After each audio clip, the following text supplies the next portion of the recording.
Hi, this is Fli Mackie with the Fli Mackie Show on Phoenix Crypto TV, channel 44.6, and thanks for joining us again tonight. And for some of you it's day, for some of you it's the middle of the day, but I like the morning, so good morning. All right, so we're going to talk a little bit about Bitcoin and the value of Bitcoin, which you're never going to hear anywhere in the world like this. And by the way, this show here is for entertainment only. I got the Indians behind us. They're exercising. Now, you can only talk about people if you're one of them. So I'm an Indian. I can talk about Indians. I got some Mexican in me too. I can talk about Mexicans. What else? My adopted mother's Jewish, so I'm automatically adopted into the Jewish community, so I can talk about Jewish people. And my dad was an Irish Catholic. So I can talk about Irish and Catholics. And he was white.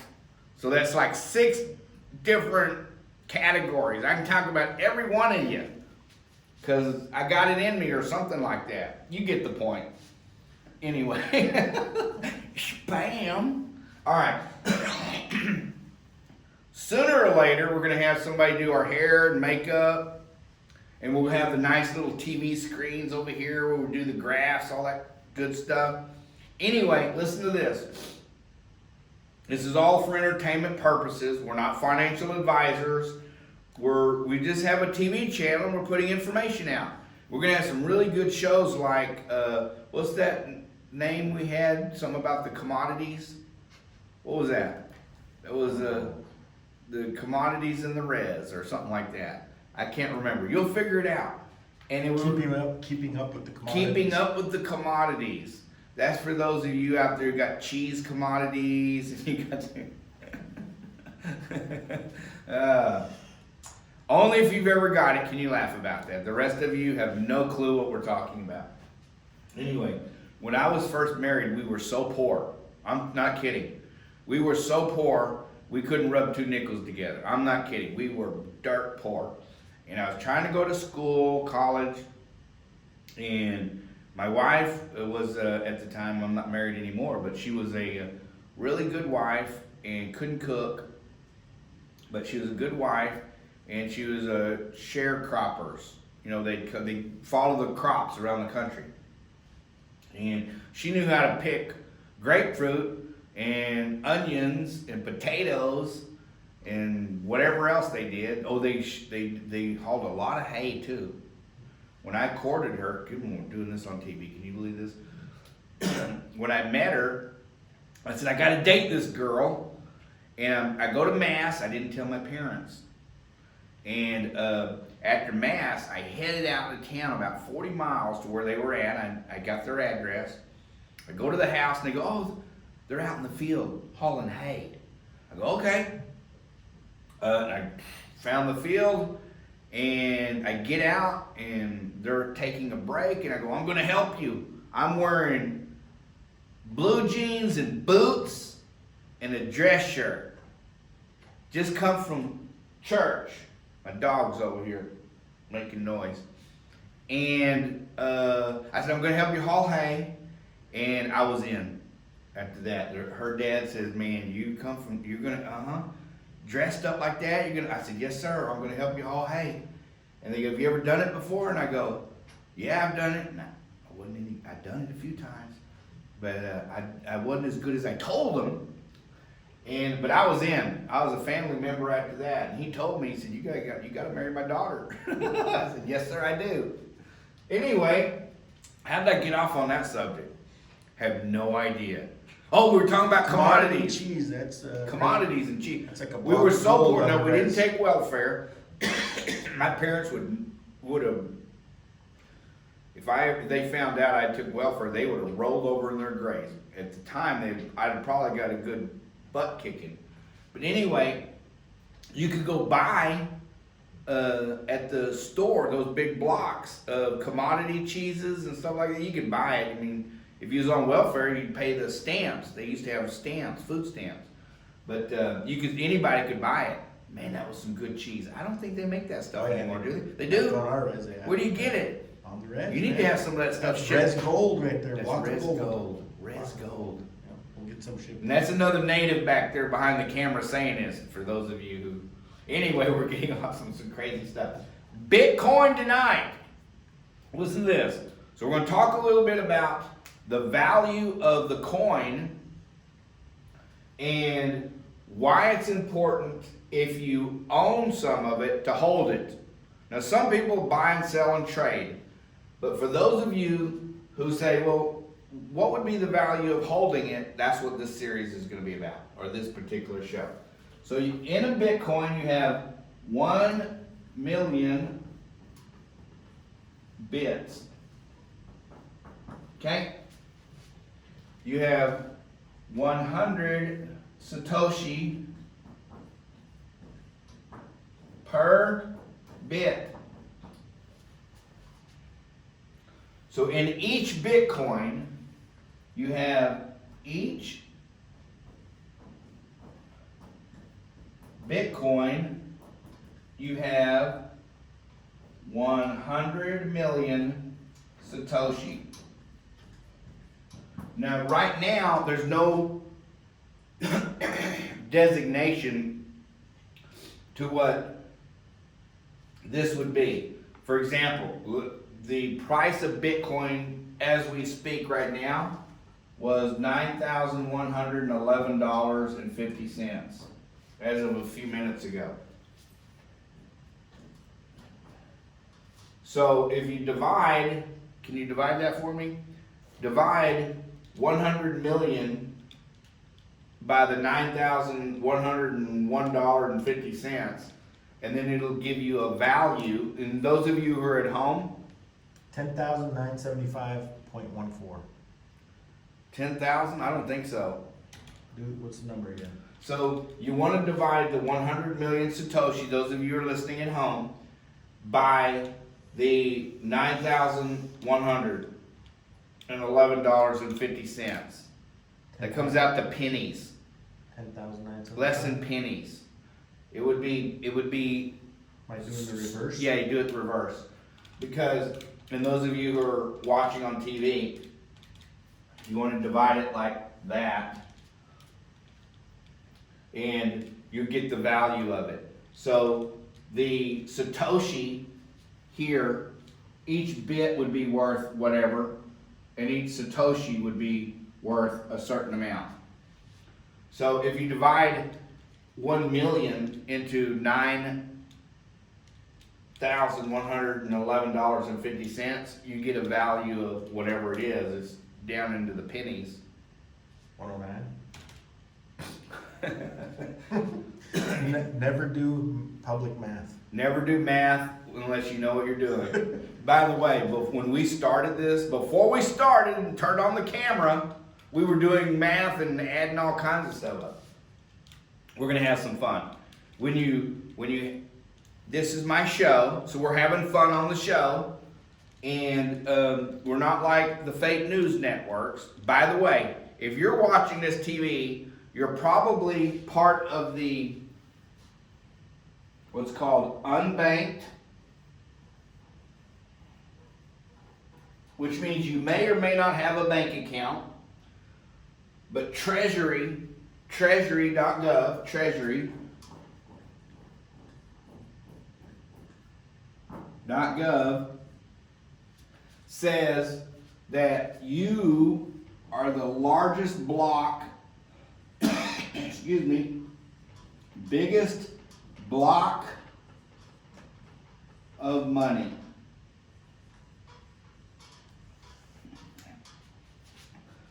The people who watch broadcast TV, which is about 38% of the U.S. television market, 38% of us is according to treasury.gov, is the biggest block of money in the United States. Isn't that something? So we have a lot of people who are entrepreneurs, independent thinkers, conservative, family value type people that are watching these channels. But so Unbanked, And I went over this a little bit on the last one, but it's important. Uninterneted, let's put a little dash there, uninterneted. That means that you've cut your internet subscription or plan into your home. And most of you, if I'm telling you this, you already know this. Most of you have cut that out and you're tethering some way, or you have Netflix or something like that and you're getting it from a neighbor or something like that. But uninterneted, and then you have a large block, uninterneted, and then you're uncabled, which means you cut your cable bill. Uncabled. That's why you're watching broadcast TV. Okay, now let's get back to the biggest block of money, according to Treasury. Biggest block of money. If you're watching this show, now listen, you can say, here's why this is going to change the world. You might say, I don't got no money, I only make $24,000 a year. Or I only make $12,000 a year. Or I only make $40,000 a year, or $30,000 a year, or $60,000 a year. We're not rich. We don't have a lot of money. We're not. Why are we the biggest block of money? Here's why. Because most of America lives off credit. They're part of the herd. Okay? When you have money in your hand, that's more valuable than having credit. And this is why Bitcoin and having cryptocurrency is going to change the financial world. Because once information is verified on the internet, on the blockchain, you become more valuable.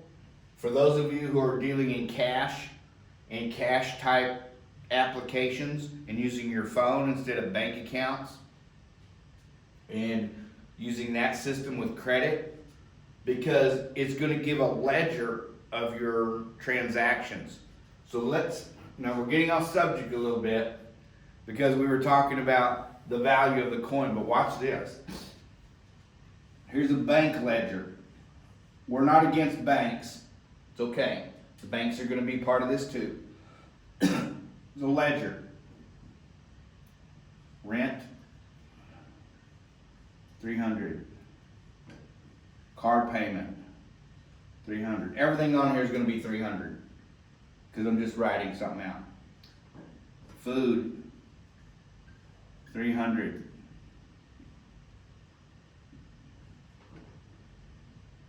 Insurance, $300. School events. You know, like your kids, they're playing sports, and some of them are in cheerleading, and some of them are in band, some are in debate, some are in science, and whatever. School events, $300. Okay. Let's just stop here at 5 of these, and each one of them's $300. When somebody goes to check credit, watch this. This is good stuff. Somebody goes to do credit on you. Okay? The credit agencies now are run by a group of Indians, and I'm not against the Indians in India, they're our friends, who are sitting on little computers who have a calculation and an algorithm, and they have a formula that they use to give you credit. So, and here's the formula. For those of you who don't know. You get out of high school, you graduate high school,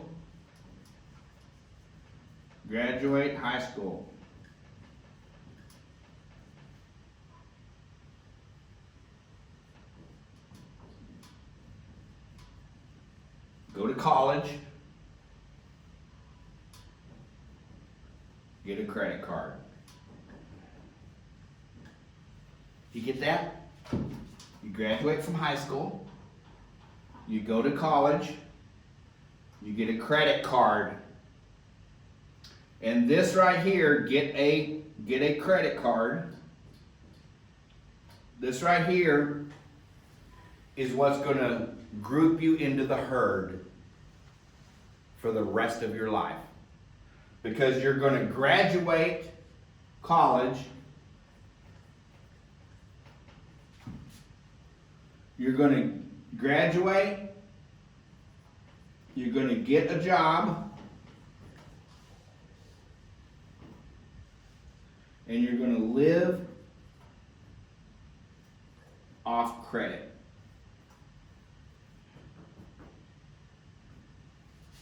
And paycheck to paycheck.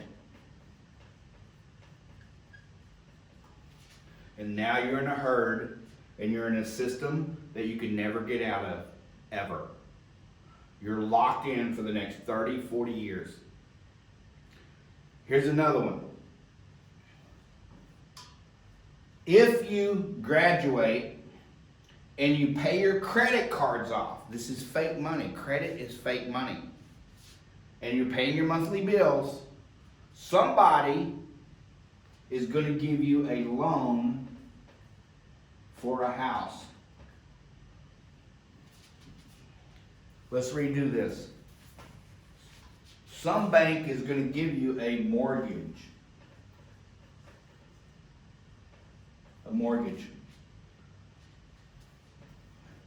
that you're going to pay on for the next 30 years. You're going to pay your credit cards, you're going to pay your mortgage, and you're going to live paycheck to paycheck, broke. Okay? The difference between this group of people here, the difference between this group, which we'll call Group A, and this group, which is Group B, is this group right here has cash on hand. So while this group is living paycheck to paycheck on a house they can't afford, on credit cards that they're paying off every month, living paycheck to paycheck, so if they lose that job, they're in serious trouble. This group here is putting cash, and if you're part of this, you already know, in gold, silver, you're buying land, cash, which means you own it. You're going up to somebody and go, now I own it, not paying a mortgage. Isn't that something? When you go to somebody and you go, I've been saving for 10 years. I got 24,000. The guy goes, well, I need 100 grand for it. And you go, well, I got 24,000. I'm willing to give you cash. You'd be surprised how many times that owner would go, all right, let's do the deal. Matter of fact, and then let's say he says, no, I really want 50,000. If you own something and you could get the cash in hand today instead of waiting for, right? Now, you may get a mortgage on it, but if you can't sell it and you can get cash in hand and you say, hey, what? I'll give it to you for 50 instead of 100. Give me the 24, and over the next 5 years, you can pay it off. How's that? Isn't that something? Without the 30-year mortgage. This is done all the time, but it's done from this group of people here, not this group. I'm not putting this group down. I'm just saying this is the herd, and then we get addicted and we can't get out of this system. This right here is something that we get locked into for 30, 40, 50 years and can't get out of it. That's why Treasury says that this is the biggest block of money. The folks who are watching broadcast TV, unbanked, uninterneted, uncabled. Group B, the biggest block of money. Biggest block of money in the United States. Isn't that something? Why is that? Because credit agencies down the road, when we go to the blockchain, where when a transaction is made, it can't be altered. Fake credit no longer is used because somebody can go, like let's say you want to get a house and say, I want to loan you some money on a house. Here's where the real prices of houses are never going to escalate like they used to. Now I could be wrong, but we'll see. Time will tell whether I'm right or wrong. Prices of homes where you buy them at, let's say, $200,000, they go up to $1 million, that's gone. Because that was all fake and inflated. Housing, you're gonna watch over the next 10, 20 years, instead of being costing 200, 300, 400,000, are gonna start being sold for 50, 100, 150, 200. And those, because the value is not in that house, there's no value in these houses. Look at your house and see what kind of real value is in that house. You have all these walls that, and most of the space is never used. It's not even lived in. And the way it's built, the way homes are built for us to live in is not livable. That's going to be another series. But the prices of homes, and most of you don't, a contractor, let me tell you something. A contractor would rather build a house because they can build a house. Let's say you have a $200,000 house. They're building that house for 25 grand if they're building on quantity. And if you don't believe it, that's your business, but I'm telling you how it works, okay? And I know this to be true because we built some houses on a project one time, and I was the GM over it, and I know what it costs to build a house. And a $200,000 house don't cost $200,000 to build. It don't cost $100,000 to build. It may cost $25,000-$50,000. So there's a lot of markup in the house.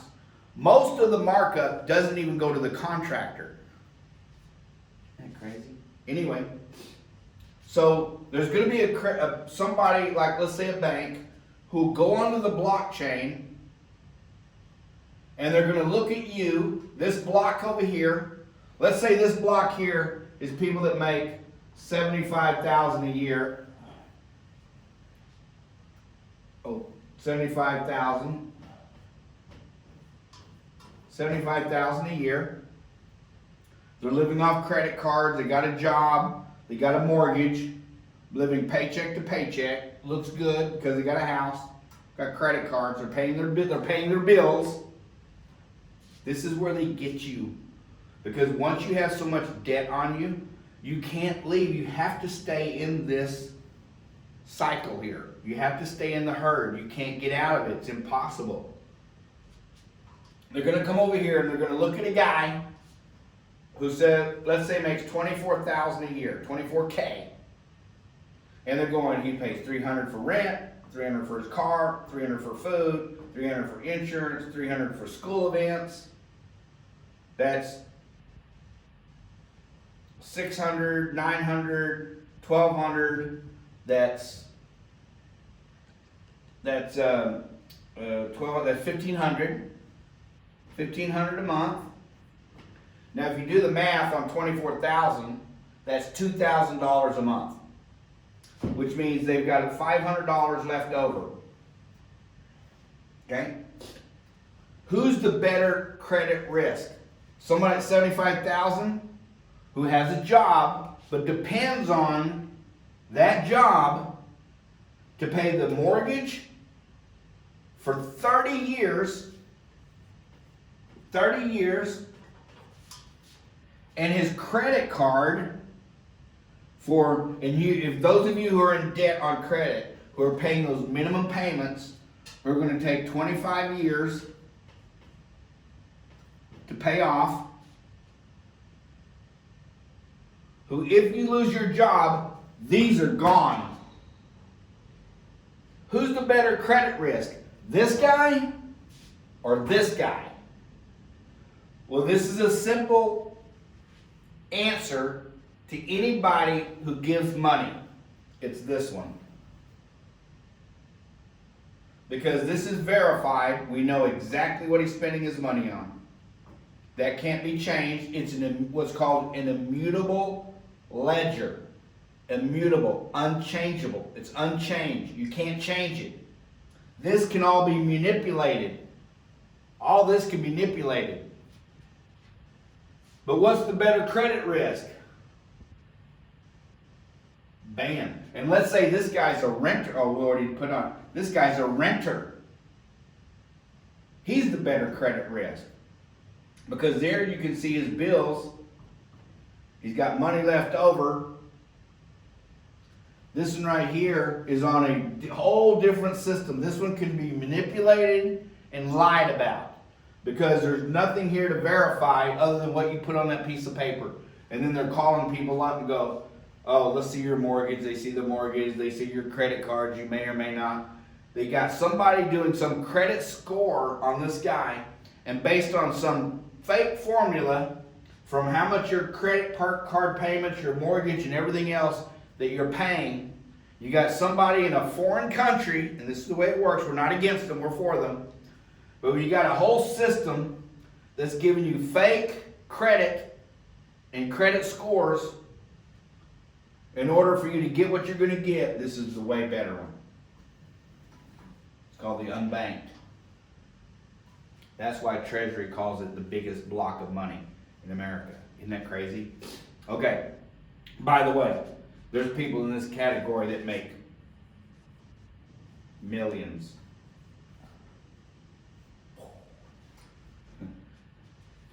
I'll tell you a story. This may or may not be true.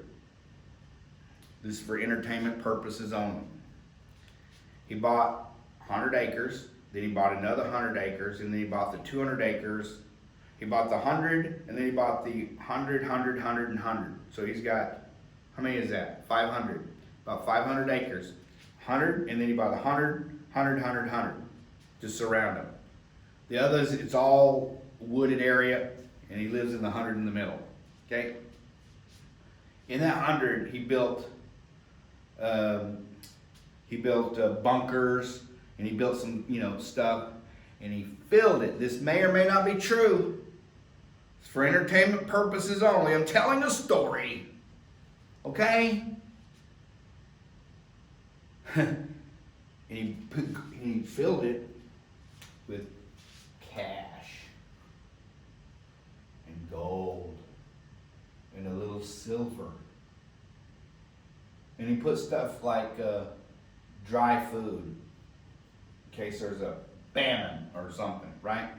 He put food in there, and I think he made, now this is just a story. I don't know this to be true. Maybe it is, maybe it isn't. It's just a story. We're in for entertainment only. Remember that. I think he may have put like a tool in there. So anyway, there's a lot of people from this right here who got money and don't have money. But according to Treasury, it's the biggest block of money. Now let's get back to the Bitcoin and why it's important to, if those of you who don't know how to sell it and trade it, because I hear this all the time, well, I wouldn't know how to sell it. Well, listen, when you buy something, let's say, that's maybe valuable to you. When you go buy a house, you don't go and just sell your house next week, do you? You don't sell it next month or next year. You keep it because you may, if you have a wife, may want to have some babies. And you may want to stay in that house for at least 18 years till your babies are grown, right? So why would you take something that you would buy and just turn around and try to sell it? So let's say those of you who have the mindset that you want to keep it. There's going to be a day when let's use a farming analogy. Oh boy, we used up our board. Let's use a farming analogy. Don't go nowhere. Treasury. We can't mess up Treasury. Let's say you own some land.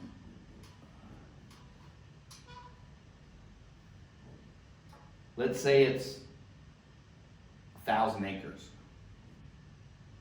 No. Let's say it's 10 acres. 10 acres. 10 acres. And let's say that the big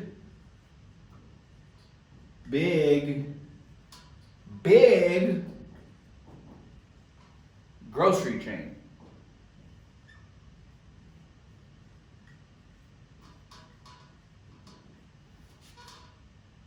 says we want to grow tomatoes and some potatoes and carrots and some pigs and some cows on your 10 acres. Maybe they need some more. But let's say, this is for entertainment purposes. Remember, this story I told you about this guy, it could or could not be true. Same here. We're just telling a story. All right. So let's say the big grocery chain says, we want to farm your land.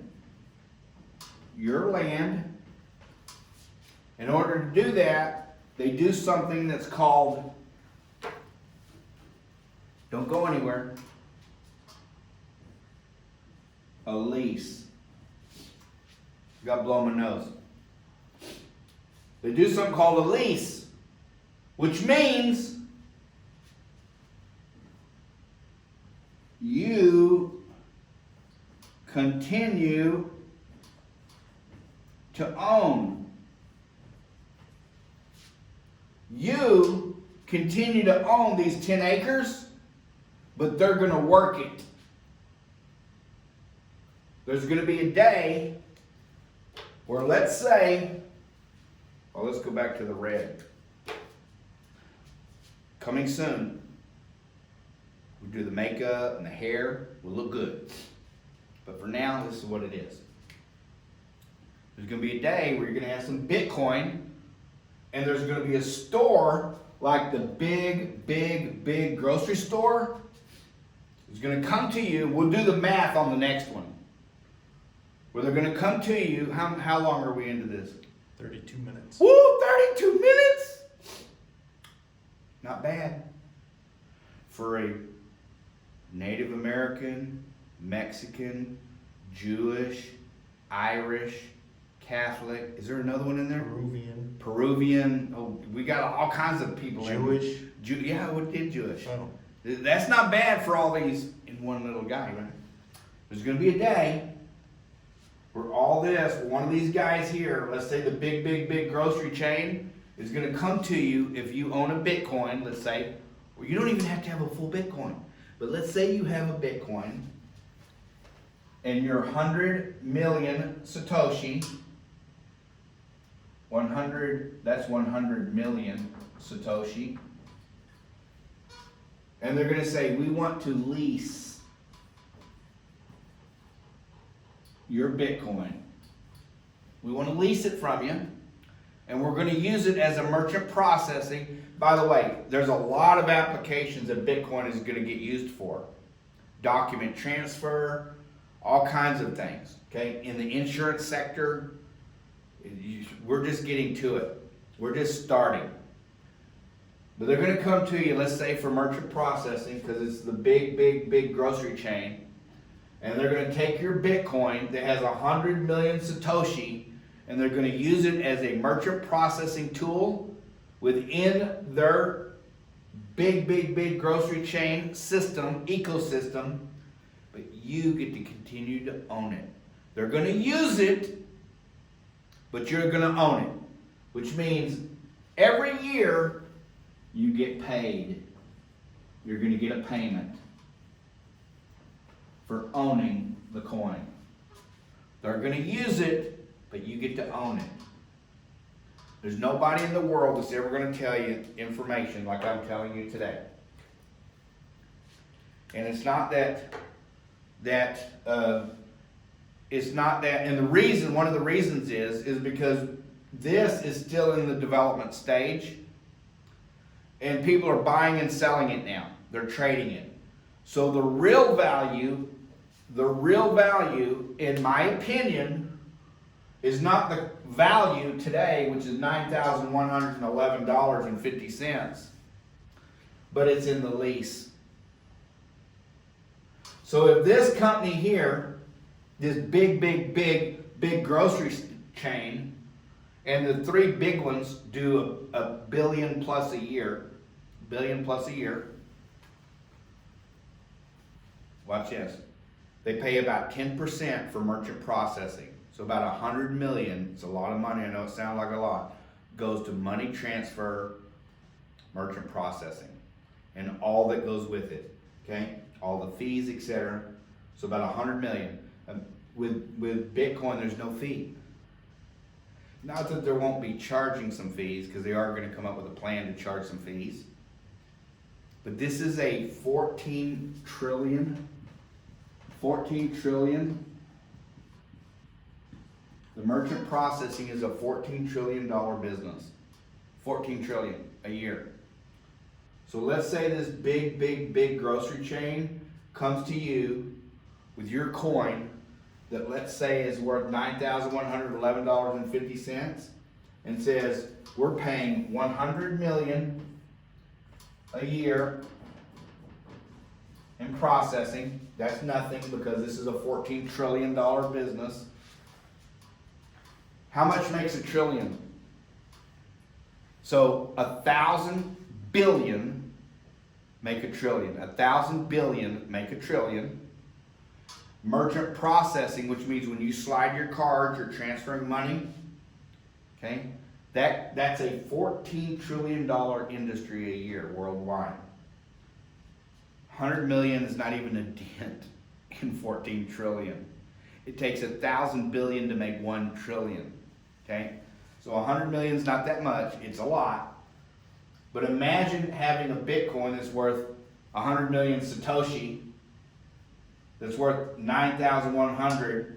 How much do you think they would be willing to pay you when they're spending $100 million a year for your 100 million Satoshi that they could use in their merchant processing transfer ecosystem?